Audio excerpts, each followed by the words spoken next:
Assalamualaikum warahmatullahi wabarakatuh. Pelajaran kita kali ini, komponen dan bidang layanan BK dalam satuan pendidikan.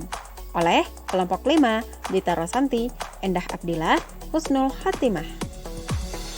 A. Komponen layanan BK. 1.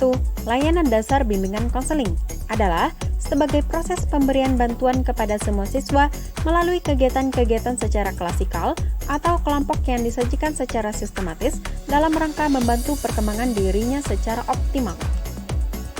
2. Layanan responsif adalah suatu layanan yang diberikan oleh guru BK kepada seorang siswa yang memiliki masalah khusus serta yang membutuhkan bantuan dengan segera. 3. Layanan perencanaan individual adalah suatu layanan yang diberikan oleh seorang konselor, yaitu seluruh siswa dengan tujuan agar siswa dapat memantau serta memahami perkembangan diri mereka sendiri. Materi yang diberikan oleh guru BK tersebut seputar pendidikan, sosial, dan karir. 4. Layanan dukungan sistem adalah suatu layanan dengan berbentuk kegiatan-kegiatan manajemen yang bertujuan untuk memelihara, mengembangkan, dan memantapkan program bimbingan secara menyeluruh, seperti halnya hubungan masyarakat dengan staf, konsultasi dengan guru, manajemen program, dan lain sebagainya. Nah, keempat layanan di atas adalah bentuk global komponen layanan yang diberikan oleh seorang guru bimbingan dan konseling selaku konselor yang berada di suatu lembaga sekolah. Sedangkan bentuk aplikasi dari beberapa komponen layanan bimbingan dan konseling tersebut bebas atau disesuaikan dengan keadaan dan kebutuhan sekolah, utamanya siswa selaku klien dari guru BK tersebut. B. Bidang layanan BK dalam satuan pendidikan. 1. Bidang pengembangan pribadi. Secara urutan, pengembangan pribadi ini mengacu kepada berkembangnya potensi dasar yakni pencadaya, daya takwa, daya cipta, daya rasa, daya karsa, daya karya pada diri individu. Bagaimana supaya dapat beriman dan bertakwa, dapat menciptakan, dapat merasa, dapat berprakasa, dan dapat berkarya. 2. Bidang pengembangan sosial. Menurut Dewa Ketuk Soekardi, mengungkapkan bahwa bimbingan sosial merupakan usaha bimbingan dalam menghadapi dan memecahkan masalah pribadi sosial, seperti penyesuaian diri, menghadapi konflik, dan pergaulan.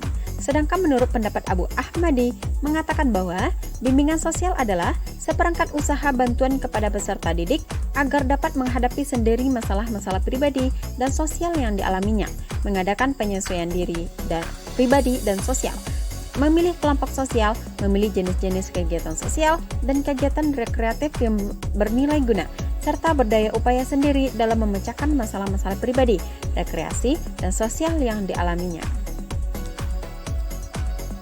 Dari beberapa pengertian di atas, dapat disimpulkan bahwa bimbingan sosial merupakan suatu bimbingan yang diberikan oleh seorang ahli kepada individu atau kelompok dalam membantu individu menghadapi dan memecahkan masalah-masalah pribadi sosial, seperti penyesuaian diri, menghadapi konflik, dan pergaulan.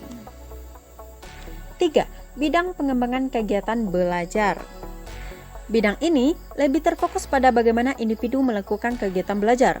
Hal ini sangat penting, terutama bagi individu-individu yang sedang menjalani program pendidikan tertentu dengan tujuan diperolehnya hasil belajar yang optimal dan dicapainya tujuan pendidikan dalam kategori sukses.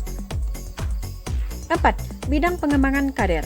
Bidang pengembangan ini khusus terfokus pada pengenalan, pemilihan, persiapan, dan akhirnya sukses karir. Dengan pemahaman bahwa semua orang harus bekerja, maka bidang pengembangan karir ini menjadi sangat urgen dan perlu diselenggarakan sedini mungkin. 5. Bidang pelayanan kehidupan berkeluarga. Bidang ini terfokus secara khusus dengan persiapan dan keberlangsungan kehidupan perkawinan beserta segenap kontekstualnya. 6. Bidang pelayanan kehidupan pekerjaan. Bekerja juga merupakan bagian utama manusia dewasa. Apabila usia pendidikan dasar dan menengah individu mendapat kesempatan untuk memperoleh pelayanan pengenalan, persiapan, dan pemilih karir, maka pada usia dewasa pun pelayanan bidang karir tetap tersedia. Dengan fokus sukses bekerja, melalui kondisi sukses bekerja, individu dewasa akan sejahtera dan bahagia. 7. Bidang pelayanan kehidupan kewarganegaraan. Individu dewasa ini memiliki kewajiban, hak, dan tanggung jawab sebagai anggota masyarakat dan warga negara. Aturan nilai, moral, dan perundangan menjadi hidup bersama bagi terpenuhinya kewajiban, hal dan tanggung jawab yang dimaksudkan itu dalam kehidupan kewarganegaraan individu. 8. Bidang pelayanan kehidupan berkeagamaan.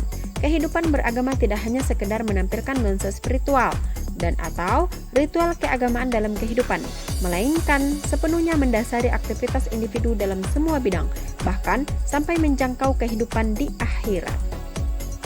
Sekian.